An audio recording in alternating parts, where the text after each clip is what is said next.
Imagine this. A 50,000-pound fighter jet slams onto a runway that's barely longer than 3 football fields. The impact shakes the entire deck. The engines are still screaming at full power. Jet exhaust, hotter than 400 degrees, is blasting across the surface.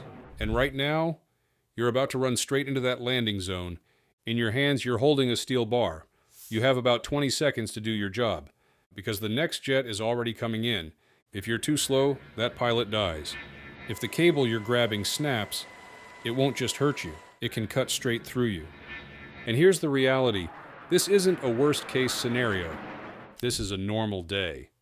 On a U.S. aircraft carrier, landing a jet is one of the most dangerous maneuvers in aviation. The runway, if you can even call it that, is about 1,000 feet long.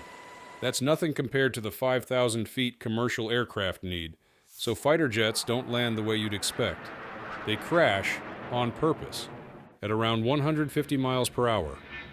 And the only thing stopping them from going straight into the ocean is a steel cable.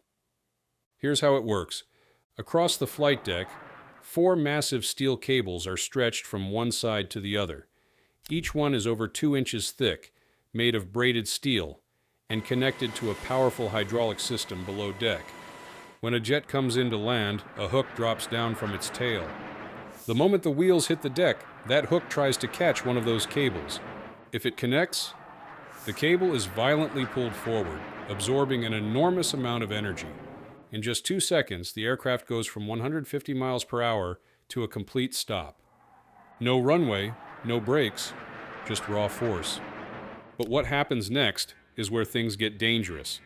Because once that jet is stopped, the cable is no longer where it's supposed to be. It's stretched out, twisted, thrown across the deck in heavy loops of steel, and completely useless for the next landing. Now here's the problem. There is no pause. There is no reset button. Because while that cable is lying there, the next jet is already approaching. Pilots don't circle and wait. They're already on final approach. They can see the deck.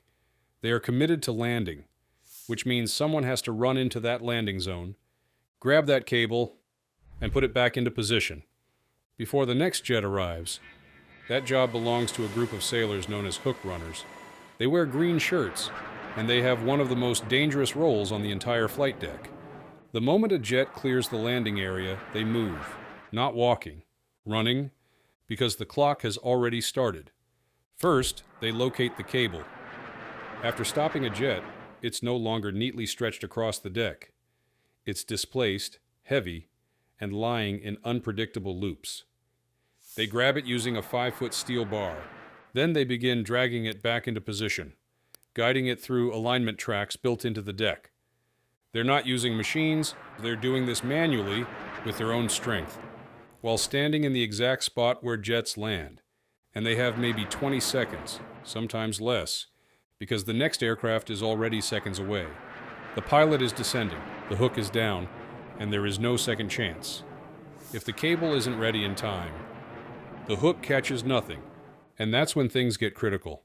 When a jet fails to catch a cable, it's called a bolter. The aircraft hits the deck and keeps going, full speed. At that point, the pilot has only one option: full throttle, immediately. Trying to take off again before running out of runway, they have about 2 seconds to make that decision work.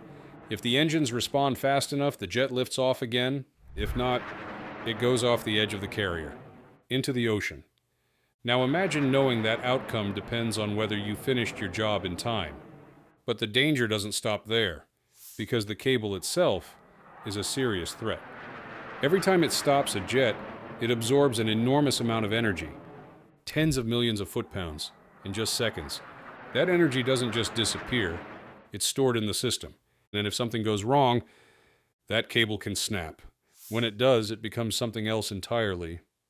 A steel whip, moving at over 300 miles per hour. It doesn't just hit, it cuts. It can tear through equipment, rip through aircraft, and it can go through a human body before you even realize what happened. And this isn't theoretical, it's happened before. In 2016, an arresting cable snapped during operations on a U.S. aircraft carrier. In a split second, it lashed across the deck. 8 sailors were injured. Some suffered broken bones, Others had severe head injuries. One sailor nearly lost a foot. It happened faster than anyone could react. And every hook runner knows that. They know that every time they grab that cable, they're trusting it not to fail. Now add another layer to this, the environment. Because the flight deck isn't just dangerous, it's chaotic. The jet that just landed is still there. Its engines are running. Jet exhaust is blasting across the deck at extreme temperatures, hot enough to burn exposed skin in seconds. The noise? Deafening. Even with double hearing protection, you can't hear someone shouting next to you. So communication doesn't happen with voices. It happens with hand signals. Every movement is coordinated visually, because sound is useless. And in the middle of all that, hook runners are focused on one thing: getting that cable back into place, over and over and over again. This isn't a one-time task. During active flight operations, jets land roughly once per minute, sometimes faster. That means hook runners reset those cables again and again and again, 15 to 20 times in just 90 minutes, up to 200 times in a single day, 200 times running into a live landing zone, 200 times handling steel cables under tension, 200 chances for something to go wrong. And there's almost no downtime between cycles. They finish one reset, clear the area, and within seconds they're turning around to do it again. This is where fatigue becomes dangerous, because during deployments, these sailors aren't working short shifts. They're working up to 16 hours a day. Sleep, maybe 4 or 5 hours, then it starts again. Day after day, week after week, and fatigue slows you down, even if you don't notice it. But on a flight deck, a fraction of a second matters, a delayed reaction, a missed step, a moment of hesitation. That's all it takes. What makes this role stand out isn't just the danger. It's where it happens. Most crew members operate around the edges of the flight deck. They have space, they have distance. Hook runners don't.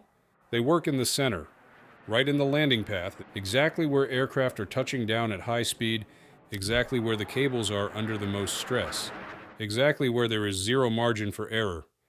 Every movement has to be precise. Every second matters. Every cycle is critical, because the entire landing system depends on one thing: those cables being ready. And those cables are only ready because someone put them there, manually, under pressure, inside an active landing zone.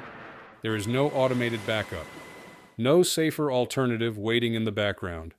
Just people, doing a job that has to be done, and doing it perfectly, every single time.